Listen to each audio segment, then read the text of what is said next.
Salut à tous, c'est Niali et aujourd'hui on se retrouve pour un achat manga, très original comme concept.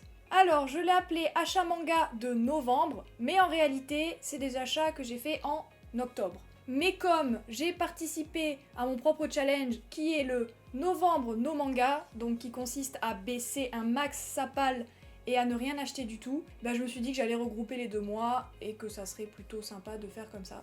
Donc voilà. Alors, c'est un énorme achat manga pour ma part, puisqu'il y a à peu près 45 tomes, je crois, mais j'ai une excuse. Alors, en fait, il y a mon ami Use Colors de Instagram qui est venu chez moi, dans ma ville, et qui a fait 8 heures de route par là, pour venir craquer avec moi et acheter plein de mangas. Bon sans plus tarder, je vais commencer maintenant et vous parler plus précisément des titres que j'ai déjà lus car il y en a un bon paquet qui sont déjà passés entre mes mains. Alors je commence avec du Delcourt Tonkam avec ce dernier tome de Survivors Club. Je ne vais pas m'éparpiller sur ce manga car je compte en faire une vidéo bientôt de mes coups de cœur 2021 et il va clairement être dedans. Donc comme vous l'avez compris, c'est un manga que je recommande énormément. Ensuite, chez Kyun, j'ai trouvé les tomes 1 et 2 de Beyond the Clouds, qui est un manga que j'avais beaucoup entendu parler en bien, notamment pour ses dessins.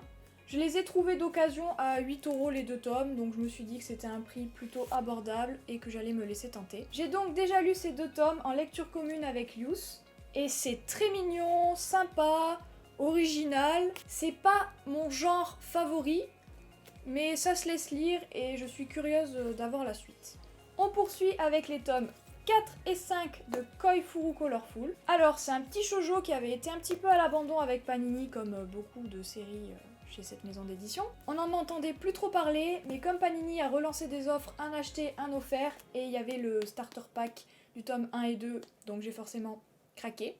Et j'ai vraiment adoré, j'ai trouvé ça super mignon et ça m'a énormément fait penser à Blue Spring Ride, qui est un de mes shoujo favoris. Donc il m'a beaucoup fait penser à ce manga, mais avec un côté bien plus mielleux, enfantin, niais. Mais ça m'a pas tellement gêné, et en plus les dessins sont jolis, donc franchement, moi je recommande si vous aimez les shoujo.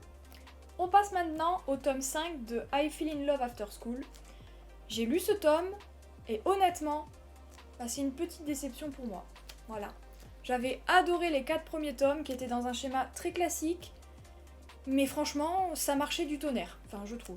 Mais ce tome 5 était plat, il se passait vraiment pas grand chose, à part une ou deux petites scènes mignonnettes, mais voilà, j'espère vraiment que les 6, 7, 8, parce que je crois que c'est terminé en 8 tomes, relèveront un peu le niveau.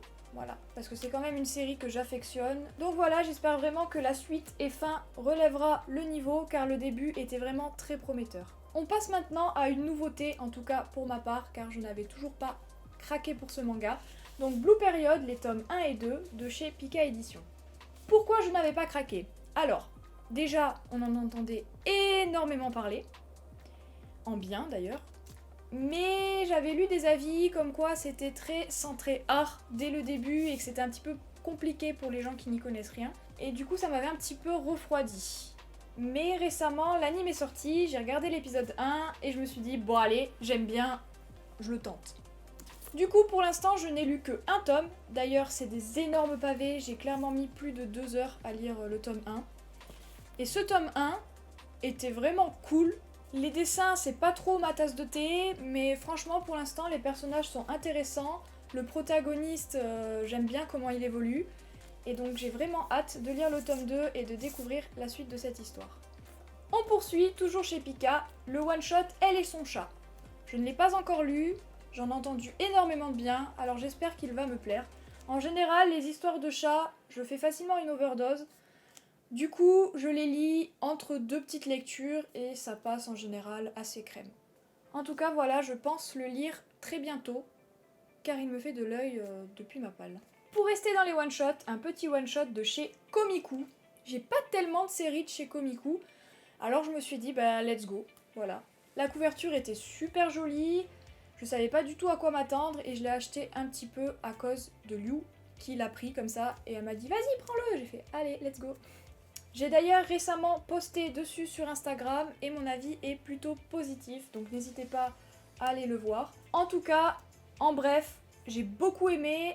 Ce recueil regroupe 3 petites histoires, donc j'avais très peur qu'elles soient bâclées, mais en tout cas elles avaient beaucoup de potentiel et j'aurais aimé que chaque histoire soit développée sur plusieurs tomes, car vraiment l'auteur est super.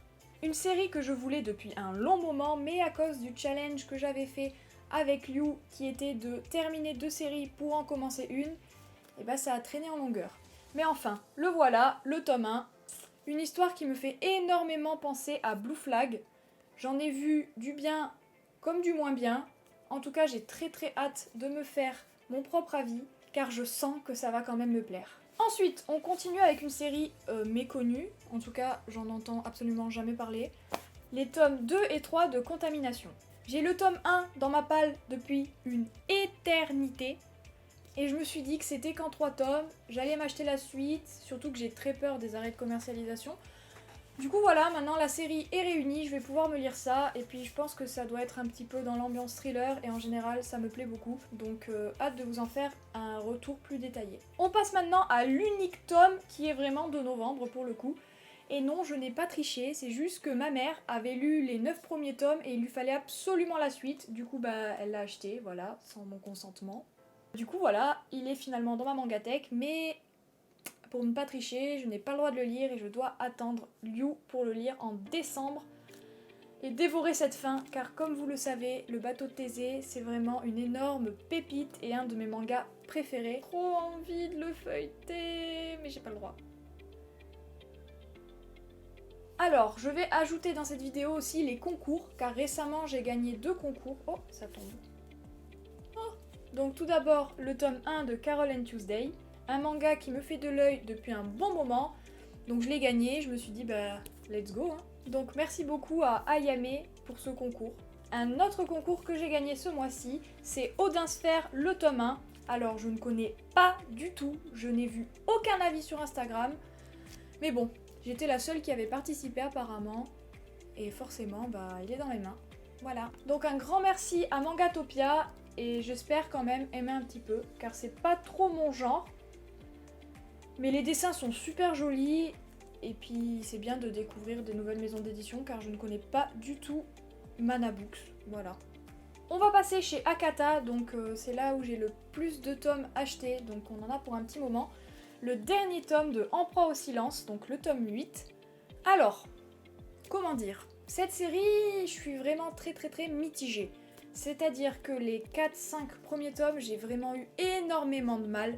Je comprenais pas du tout où voulait en venir l'auteur. Pour moi, les choix n'étaient pas judicieux et je me disais, est-ce que c'était vraiment utile de faire subir ça à tel ou tel personnage? Qu'est-ce que ça apporte vraiment à l'histoire? Mais d'un autre côté, j'avais envie de savoir la suite, du coup j'ai continué à l'acheter. Et la fin, pour moi, était bien meilleure que le début. Les personnages ont une réelle évolution positive. Et le dernier tome, pour moi, est un message d'espoir. Donc finalement, je suis quand même contente d'avoir été jusqu'au bout. Et mon avis sera du coup un petit peu moins négatif lorsque je ferai un post dessus. En tout cas, c'est un manga où la moitié des personnages sont absolument détestables au possible.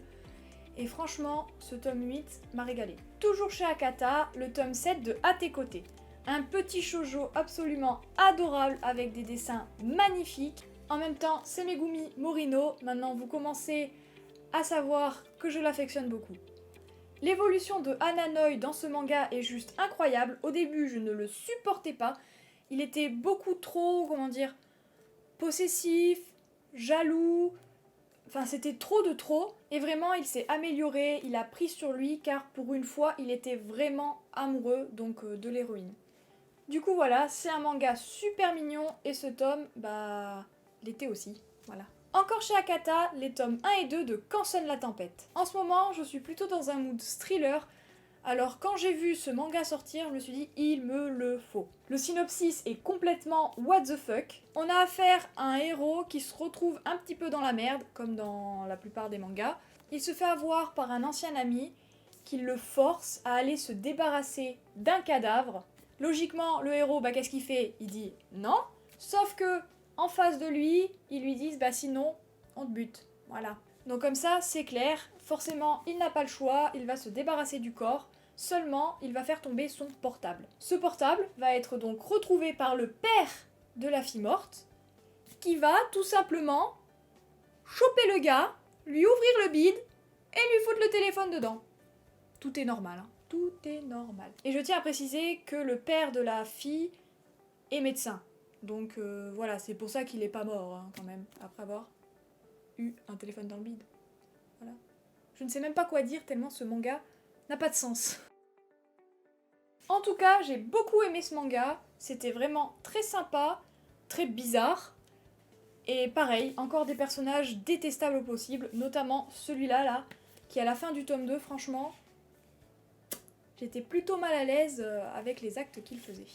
Encore une fois, chez Akata, les tomes 1 et 2 de Laisse-moi t'embrasser. C'est du feel good, ça a l'air mignon, c'est totalement mon style, je ne l'ai pas encore lu, mais je pense clairement que ça va passer comme une lettre à la poste. Donc voilà, je pense pas qu'il y ait grand chose à dire dessus pour l'instant, à part que je pense que c'est dans un schéma assez classique et qu'il doit faire son taf. Voilà, on verra bien dans une prochaine vidéo.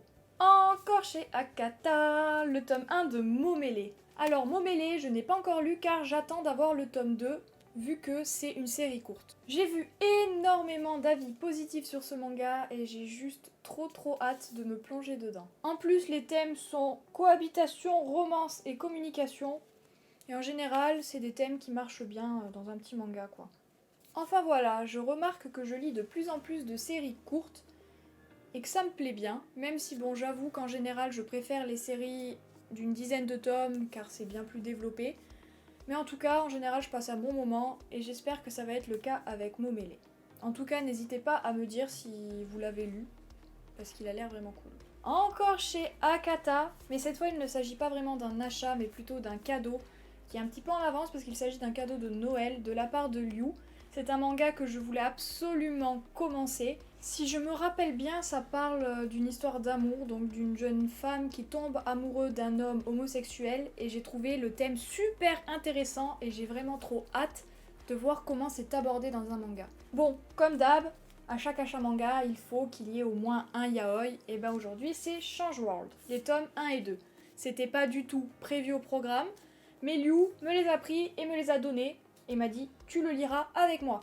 Du coup j'ai fait « bon, ben d'accord ». Il me semble bien que c'est la suite de Sayonara Game, donc de mon auteur préféré qui a fait Un oisillon sur le rivage, donc forcément il me fallait cette suite. Les couvertures sont vraiment trop belles et j'ai hâte encore une fois de lire ce manga. Et maintenant on arrive au dernier énorme craquage de cette vidéo, il s'agit des 18 tomes de Ottoman. Il n'y en avait pas 19 ?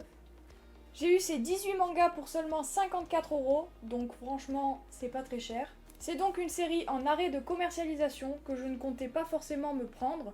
Je les ai vus et je me suis dit que j'allais regarder sur Vinted à quel prix étaient vendus les tomes.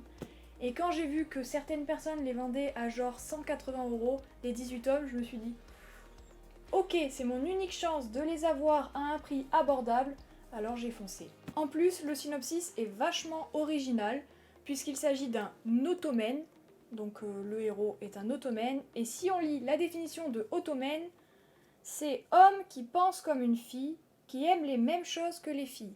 Bon, actuellement, le genre fille-garçon, c'est un petit peu relou, mais je pense que ça peut être original, rigolo, et j'ai hâte de lire tout ça. Bon bah voilà, c'est terminé pour cet énorme achat manga qui est, je pense, le plus gros de ma vie pour l'instant. J'espère que cette petite présentation vous a plu, que nous avons quelques titres en commun. En tout cas, n'hésitez pas à me le dire ou à me conseiller des mangas. Ça me ferait énormément plaisir que vous preniez ces quelques secondes pour vous abonner à ma chaîne YouTube. Wouh! Pourquoi pas aussi lâcher le petit like qui prend également 5 secondes et un petit commentaire, ça fait toujours plaisir. En tout cas, merci beaucoup d'avoir regardé cette vidéo en entier et je vous fais plein de gros bisous et à bientôt.